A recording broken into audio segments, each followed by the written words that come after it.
I've been setting Megalobox to the side because I thought I had to see something else in order to know what was going on, but then I did some research and found I was wrong. Having never been a sports person, I entered Megalobox with low expectations, but I was immediately impressed with how Megalobox makes sure you know what it's about ASAP, with its extremely gritty world, which seems to be made grungier by the old art style used to portray it. Junk Dog, aka Joe, is developed exceptionally and immediately as a sort of street kid underdog kind of guy who makes a living in illegal boxing tournaments. However, he also struck me as a bit of an ass, just in the way he talks to the closest known people to him. They're lucky if he responds with words when spoken to, and when he does, it's almost always callously. Granted, he has his reasons, such as a debt to a gang to pay off so him and his manager don't get killed, which led him to throwing matches he could have easily won, and this helped me warm up to him to the point of not disliking him. Now, Megaloboxing, as opposed to normal boxing, uses machines to enhance a boxer's speed and power. I guess someone decided they don't hospitalize enough people per month. I was slightly taken out of the experience when Joe decided not to use a gear for the rest of his fights after a certain point.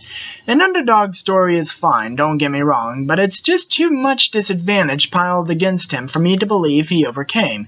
Even if he used his starting gear, which was described as junk, it would be something at least. Joe uses this as a gimmick to attract fans that would help him get more mainstream fights so he can have a rematch against the champion Yuri. He even seems more intent on Yuri than paying his debts, and we need a rivalry to make this memorable, so Yuri develops an equally Freudian obsession with having a rematch with Joe. You can almost feel the punches in some of these fights, and I see why it appeals to older audiences who remember Trigun, Evangelion, and Saint Seiya for its old art style. The music was my favorite part. Even if you decide not to watch Megalobox itself, I'd encourage looking at the soundtrack, maybe even the opening theme, though I personally think that song sounds like something my dad would listen to if it were in English.